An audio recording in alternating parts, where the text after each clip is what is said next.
Like, share and subscribe for more videos. أعوذ بالله من الشيطان الرجيم بسم الله الرحمن الرحيم. The nature of kufr. In contrast to the man described above, there is the man who, although a born Muslim and unconsciously remaining one throughout his life, does not exercise his faculties of reason, intellect, and intuition for recognizing his Lord and Creator, and misuses his freedom of choice by choosing to deny him. Such a man becomes an unbeliever. In the language of Islam, a kafir. Kufr literally means to cover or to conceal. The man who denies God is called kafir, concealer, because he conceals by his disbelief what is inherent in his nature and embalmed in his own soul, for, indeed, his nature is instinctively imbued with Islam. His whole body, every sinew and every fiber, functions in obedience to that instinct. Each and every particle of existence, living or lifeless, functions in accordance with Islam, and is fulfilling the duty that has been assigned to it. But the vision of this man has been blurred, his intellect has been befogged, and he is unable to see the manifest. His own nature has become concealed from his eyes, and he thinks and acts in utter disregard of it. The reality become estranged from him, and he gropes in the dark. Such is the nature of kufr. Kufr is a form of ignorance, rather it is ignorance pure and simple. What ignorance can be greater than to be ignorant of God, the Creator, the Lord of the universe?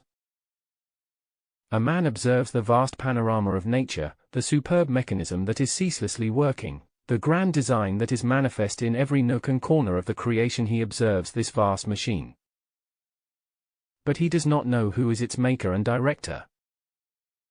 He looks to his own body, the wonderful organism that works in the most superb way, and uses it to achieve his own ends, but is unable to comprehend the force that brought it into existence.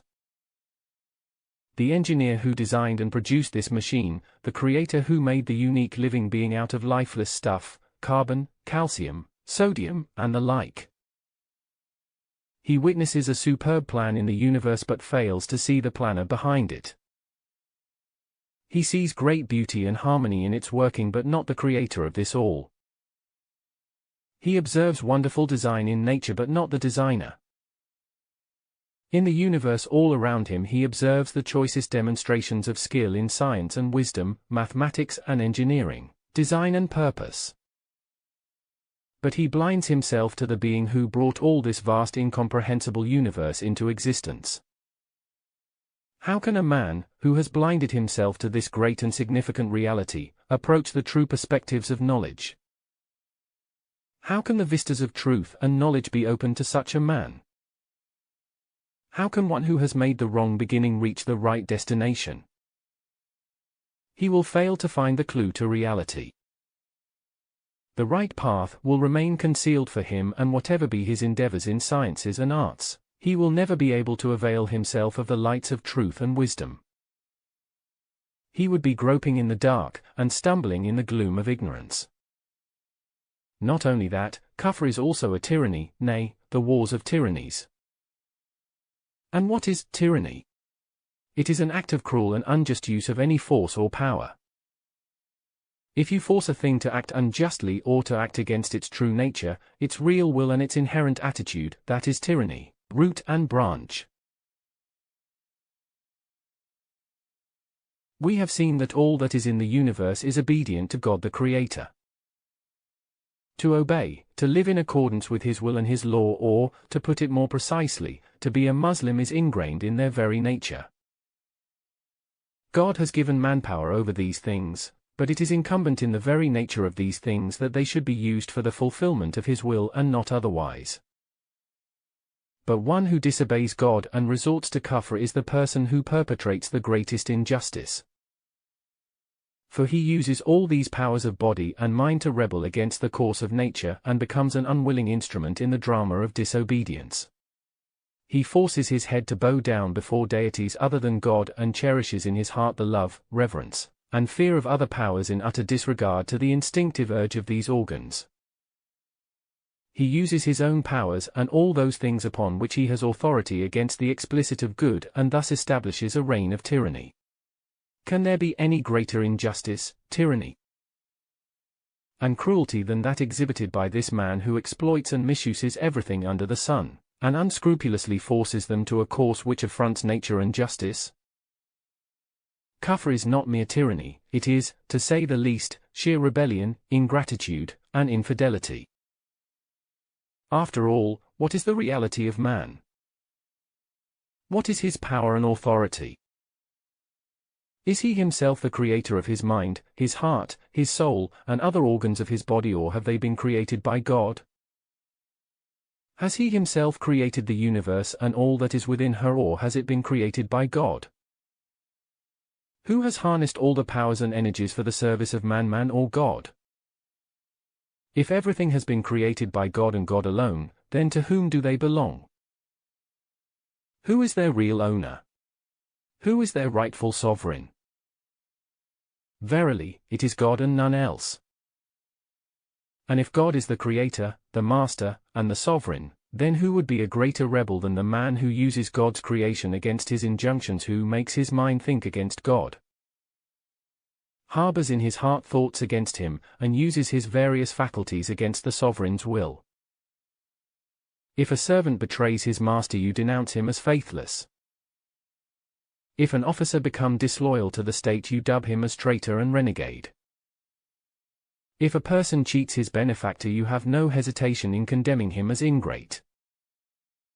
But what match can this betrayal, this ingratitude, and this rebellion have to the one which the disbeliever commits by his kufr? After all, who is the real mainspring of all power and authority? Who gave man command over the resources? Who elevated people to positions of high authority and power? All that a man has and all that he uses for the benefit of others is a bestowal of God. The greatest obligation that man owes on this earth is to his parents. But who has implanted the love of children in the parents' hearts? Who endowed the mother with the will and power to nurture, nourish, and feed her children? Who inspired the parents with the passion to spend everything in their possession for the well-being of their children? A little reflection would reveal that God is the greatest benefactor of man. He is his creator, Lord, nourisher, sustainer, as well as his real king and sovereigns.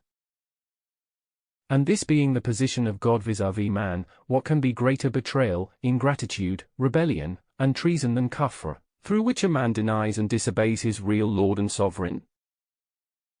Do not think that by committing kufr man does or can do any harm to God Almighty.